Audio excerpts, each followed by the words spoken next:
같이 사도신경 하심으로 4월 14일 새벽 예배를 하나님께 올려드리겠습니다. 나는 전능하신 아버지 하나님, 천지의 창조주를 믿습니다. 나는 그의 유일하신 아들 우리 주 예수 그리스도를 믿습니다. 그는 성령으로 잉태되어 동정녀 마리아에게 나시고 본디오 빌라도에게 고난을 받아 십자가에 못 박혀 죽으시고 장사된 지 사흘 만에 죽은 자 가운데에서 다시 살아나셨으며 하늘에 오르시어 전능하신 아버지 하나님 우편에 앉아 계시다가 거기로부터 살아있는 자와 죽은 자를 심판하러 오십니다. 나는 성령을 믿으며 거룩한 공교회와 성도의 교제와 죄를 용서받는 것과 몸의 부활과 영생을 믿습니다. 아멘. 찬송가 274장 부르시겠습니다.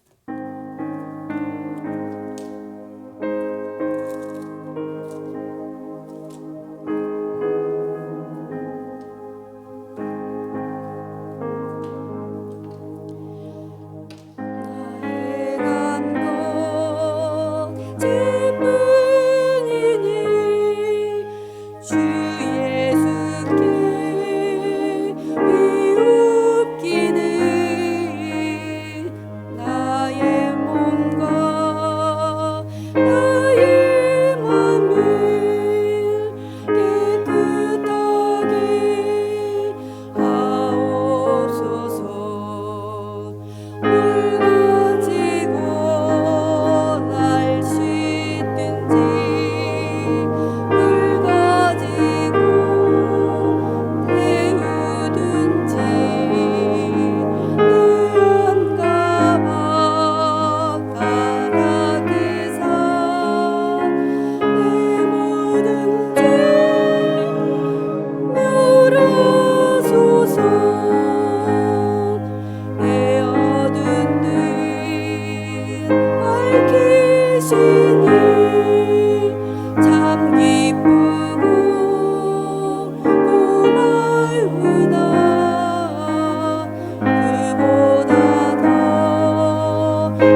자, 오늘 우리가 함께 볼 말씀은요. 열왕기상 16장 29절에서 34절까지의 말씀입니다. 열왕기상 16장에서 29절 34절의 말씀입니다. 29절부터 34절 말씀입니다. 다 찾으셨으면 함께 합독하시겠습니다. 자, 유다의 왕 이사왕 제38년에 오므리의 아들 아합이 이스라엘의 왕이 되니라. 오므리의 아들 아합이 사마리아에서 22년 동안 이스라엘을 다스리니라. 오므리의 아들 아합이 그의 이전에 모든 사람보다 여호와 보시기에 악을 더욱 행하여 느밧의 아들 여로보암의 죄를 따라 행하는 것을 오히려 가볍게 여기며 시돈 사람의 왕 옛 바알의 딸 이세벨을 아내로 삼고 가서 바알을 섬겨 예배하고 사마리아에 건축한 바알의 신전 안에 바알을 위하여 제단을 쌓으며 또 아세라상을 만들었으니 그는 그 이전에 이스라엘의 모든 왕보다 심히 이스라엘 하나님 여호와를 노하게 하였더라. 그 시대에 베델 사람 히엘이 여리고를 건축하였는데 그가 터를 쌓을 때에 맏아들 아비람을 잃었고 그 성문을 쌓을 때에 막내 아들 수굽을 잃었으니 여호와께서 눈의 아들 여호수아를 통하여 하신 말씀과 같이 되었더라. 네, 아멘. 네. 이 새벽에 또 새벽에 나오는 게 힘들잖아요, 그죠?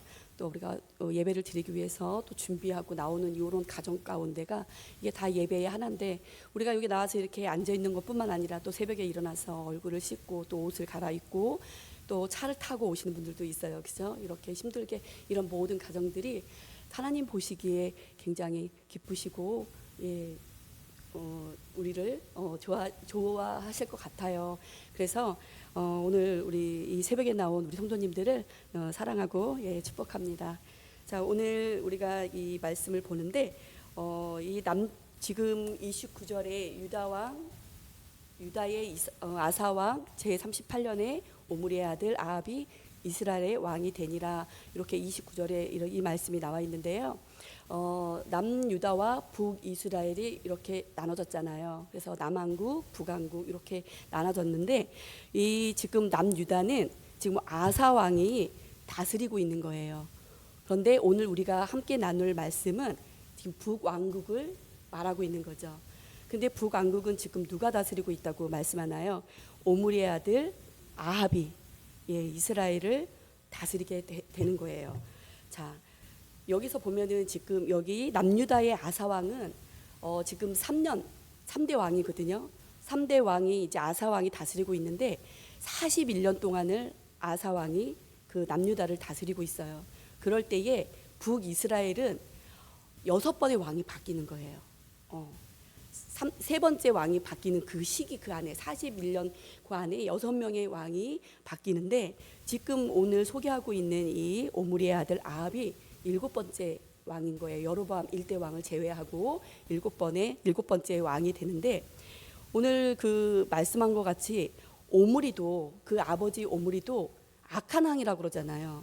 선한 왕이 아니었어요. 악한 왕이라고 소개하고 있는데 지금 30절에 이 아합은 그의 아들 아합은 이 아버지 오므리보다 더 악했다고 말을 하고 있어요. 이전에 모든 사람들보다 여호와 보시기에 악했다.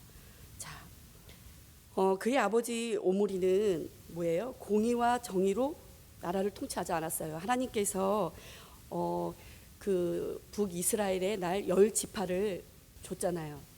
근데 그 나라를 하나님의 말씀대로 다스리지 않고 통치하지 않고 공의와 정의로 백성들을 통치하지 않고 악행을 일삼으면서 하나님의 그 마음을 노엽게 했죠. 그런데 아합은 그의 아버지보다 더 악하면 악했지 덜 악하지 않았다는 거예요. 자, 이 31절부터 34절까지 이제 뭐를 나열하고 있냐면은 그 아합의 악행들을 쭉 나열하고 있어요. 한번 읽어볼까요? 31절부터 33절의 말씀. 네, 다시 한번 읽어보겠습니다. 느밧의 아들 여로보암의 죄를 따라 행하는 것을 오히려 가볍게 여기며 시돈 사람의 왕 엣바알의 딸 이세벨을 아내로 삼고 가서 바알을 섬겨 예배하고 또 아세라상을 만들었으니 그는 그 이전에 이스라엘의 모든 왕보다 심히 이스라엘 하나님 여호와를 노엽하였더라. 네. 그가 얼마나 많은 죄를 따라서 행했는지 이전의 모든 사람들보다 더 악하고 또 그 악을 행한 왕으로 대표로 뽑고 있는 왕이 바로 이 아합 왕이에요. 그래서 열왕기상이 이 22장으로 되어 있거든요. 22장 꽤 길지는 않잖아요. 그런데 그 앞장에 솔로몬 다음으로 거의 7장의 분량이 다 이 아합의 이야기로 이루어져 있어요. 그러니까 이 아합이 아무래도 이 그 열왕기상에서 굉장히 중요하게 다뤄야 되는 인물인 것 같아요. 그래서 이 34절에 아합은 느밧의 아들 여로보암의 죄를 따라 행하는 것을 가볍게 여겼다는 거예요. 하나님의 말씀을 무겁게 여기지 않고 가볍게 여겼다는 거예요. 이 여로보암은 큰 나라를 얻었어요. 그죠? 하나님이 10지파를 주셨어요. 그리고 왕권을 주시고 또 그것을 지키는 분이 하나님임을 믿고 의지하고 갔어야 되는데도 불구하고 자신의 방법으로 문제를 해결하잖아요. 지난 시간에 지난 첫 시간에 조금 한참 됐죠. 그런데 그가 금송아지를 만들어서 예루살렘 성전을 대신하고 또 언약궤를 대신하잖아요. 여로보암이 하나님을 향한 이 백성들의 이런 신앙을 조금 변질시켰다면은 오늘 나온 이 아합은요 바알을 백성들에게 전파하는 일을 했던 사람인 거예요. 그리고 거기에 뭐 전파했다기보다는 앞장을 섰던 사람이죠. 그러니까 하나님이 가장 싫어하는 일들을 행한 거예요. 아합이. 자, 바울이 이제 그런 말을 했죠. 선생이 데려오고 하지 마라. 예, 그런 자들이 더 큰 심판을 받게 된다. 이것은 리더자의 중요한 그 중요성을 말하고 있는 거예요. 우리가 리더자로 세워질 때에 리더자의 그 영향이 얼마나 큰지를 말하고 있는 거예요. 한 왕이 잘못 세워짐으로 인해서 지금 북이스라엘의 모든 사람들이 하나님을 버리고 우상을 섬기는 일에 다 동참을 한단 말이죠. 교회 안에서도 리더자가 잘못 세워지면 그 공동체가 힘들어지는 것을 우리가 볼 수 있어요. 그죠? 그래서 리더자가 세워지는 것이 나쁜 것이 아니라 내가 리더자로 세워질 때에 리더자로서의 책임을 다하는 것이 중요하고 리더자가 좋은 영향력을 끼쳐야 된다는 거예요. 그런데 리더자로 세워졌음에도 그 사명을 감당하지 않으면 내가 그 일을 감당할 수 있는 사람도 그 자리에 서지 못하게 하는 거잖아요. 그죠? 내가 그 자리를 차고 있으면 다른 사람이 그 자리에 설 수도 없고 리더 자리에 설 수 없음으로 인해서 또 이 공동체가 또 힘들어지는 거죠. 그러니까 교회 안에서도 많은 리더자들이 있고 또 하나님의 일들을 맡은 자들이 있어요. 그 일을 정말로 충실하게 해내므로 공동체가 어렵지 않게 하는 것이 리더자와 지도자가 해야 될 책임입니다. 우리가 죄를 따라 행하는 것을 오히려 가볍게 여겼다. 이렇게 30절에 오므리의 아들 아합이 그 이전의 모든 사람들보다 여호와 보시기에 악을 행하고 또 그 죄를 따라서 느밧의 아들 여로보암의 죄를 따라 행하는 것을 오히려 가볍게 여겼다. 그러니까 이 뭐냐면 형식적으로 하나님께 제사하는 일조차 무시하고 그냥 아예 나는 우상을 섬기겠다 작정하는 거예요. 그냥 나는 아예 하나님의 말씀을 듣지 않겠다. 이렇게 작정하는 거죠. 그래서 바알을 섬기는 이 이세벨을 아내로 삼잖아요. 그리고 어때요? 그 아내가 데리고 온 바알을 위해서 바알 신전을 세우고 또 아세라상을 세워서 이 백성들로 하여금 하나님이 아닌 바알을 섬기도록 하는 이 극한 종교 정책을 펴은 게 또 야합이에요. 이 시돈은 그때 당시에 굉장히 우상이 창궐했던 지역이거든요. 그리고 그 당시에 거기가 무역의 중심지였어요. 근데 이 아합은 하나님의 말씀대로 그 하나님의 말씀을 순종하고 그 말씀대로 간 것이 아니라 그가 얻으려고 했던 것은 뭐냐면 이 시돈에 있는 이 바알의 이 공주 이세벨과 결혼함으로 인해서 경제적과 군사적인 이런 이익을 얻기 위해서 그와 결혼 동맹을 맺은 거예요. 말하자면 예전에는 그런 것들이 많았잖아요. 근데 자신의 이익을 위해서 하나님을 향한 신앙도 이렇게 가볍게 버릴 수 있었다는 것은 당시에 이 북이스라엘이 얼마나 하나님의 말씀을 경히 여기고 가볍게 여겼는지, 그리고 신앙이 둔감해질 대로 둔감해진 그 시대를 살고 있었다는 것을 우리가 알 수 있는 거죠. 우리가 이 땅에서 아무리 부와 명예를 얻는다고 해도 우리가 하나님의 말씀을 경히 여기고 순종하지 않는다면은 우리는 하나님으로부터 이제는 영적 보호막을 하나님께서 우리에게 걷어가실 거예요. 바로는 우리가 그것이 좋게 보일 수 있으나 우리가 이제 그 토요일 날 우리 유초동부 전도잔치를 했어요. 그런데 이제 거기에 우리가 이제 죄의 문제를 다루는 이야기가 나왔는데, 우리 어릴 때 이제 수박서리를 하잖아요. 지금은 그렇게 하면 이제 큰일 나는데, 예전에는 저도 수박서리를 하고 이제 그런 것들 이제 재미로 그냥 눈 감아주는 시절이 있었잖아요. 이제 그런 장면인 거예요. 그러니까 수박을 먹고 몰래 먹고 이제 수박을 땅에 묻었죠. 아무도 모를 거야, 그치?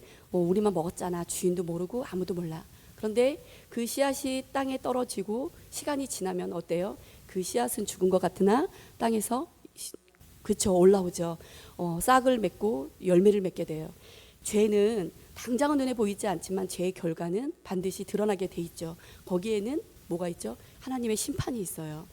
그 죄가 그냥 덮어지는 것이 아니라 언젠가는 하나님의 심판이 있음을 우리가 생각하면서 두려운 마음으로 하나님의 말씀을 순종하며 따라가야 됩니다.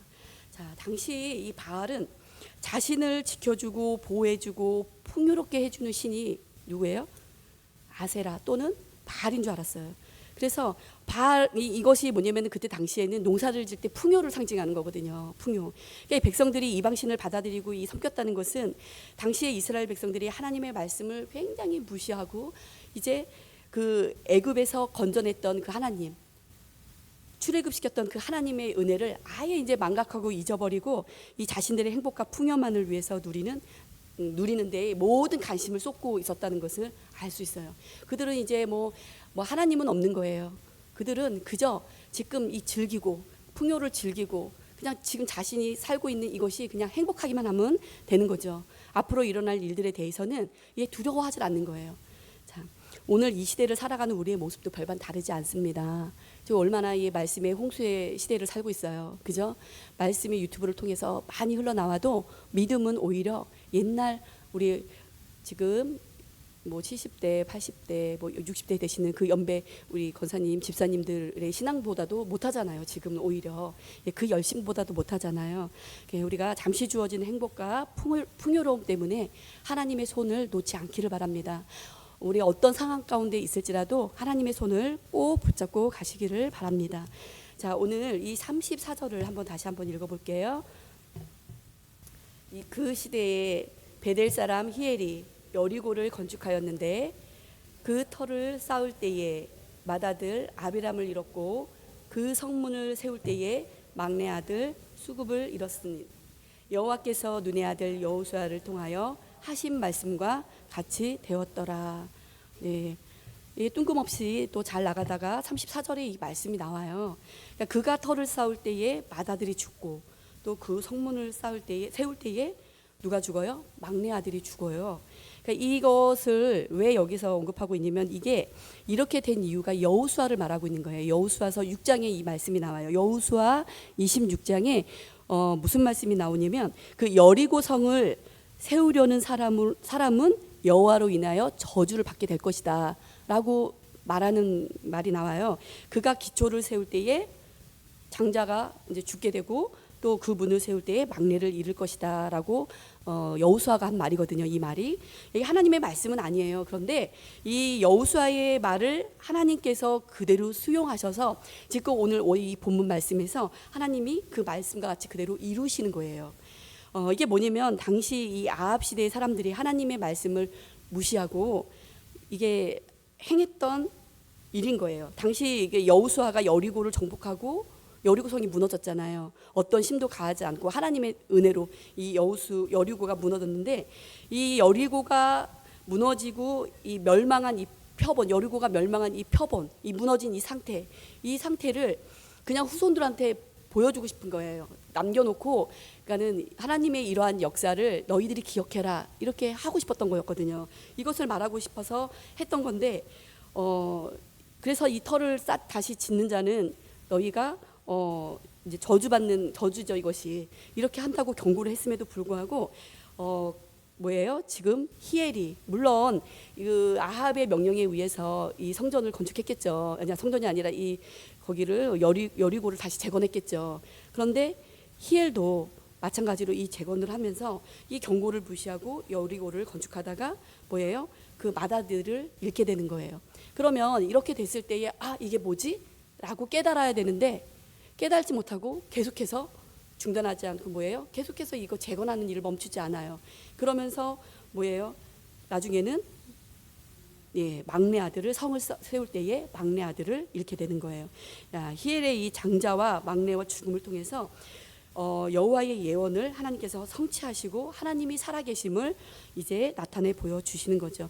결국 히엘에 대한 이거는 하나님의 말씀을 우리가 듣지 않고 마음에 귀담아 듣지 않고 또 들었어도 가볍게 여겼기 때문에 하나님이 그 인간의 어리석음을 통해서 이 히엘의 이런 모습들을 하나님께서 이제 말씀으로 보여주시는 거예요. 자, 하나님은 우리가 성공할 때만 하나님이 우리와 함께 하시는 하나님은 결코 아닙니다. 하나님은 늘 우리의 편이시고 우리를 축복하시는 하나님이세요. 그리고 우리를 늘 돌보시는 하나님이세요. 우리는 하나님을 우리가 떠나는 인생이 아니라 우리가 부와 명예를 얻기 위해서 신앙을 버리고 하나님을 버리는 그런 인생이 아니라 우리가 하나님의 말씀을 우리가 무겁게 듣고 또 그 말씀을 순종하심으로써 오늘 이 하루 주어진 삶 가운데에 우리 하나님의 영광을 드러내는 그러한 삶을 사시기를 주님의 이름으로 축복합니다.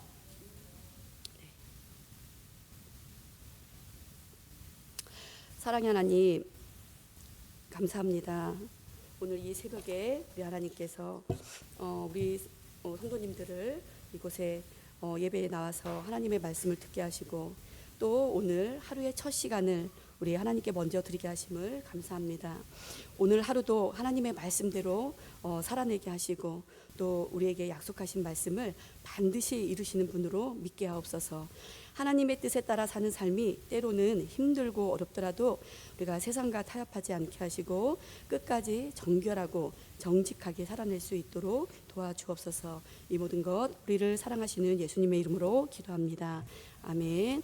하늘에 계신 우리 아버지의 이름을 거룩하게 하시며 아버지의 나라가 오게 하시며 아버지의 뜻이 하늘에서와 같이 땅에서도 이루어지게 하소서.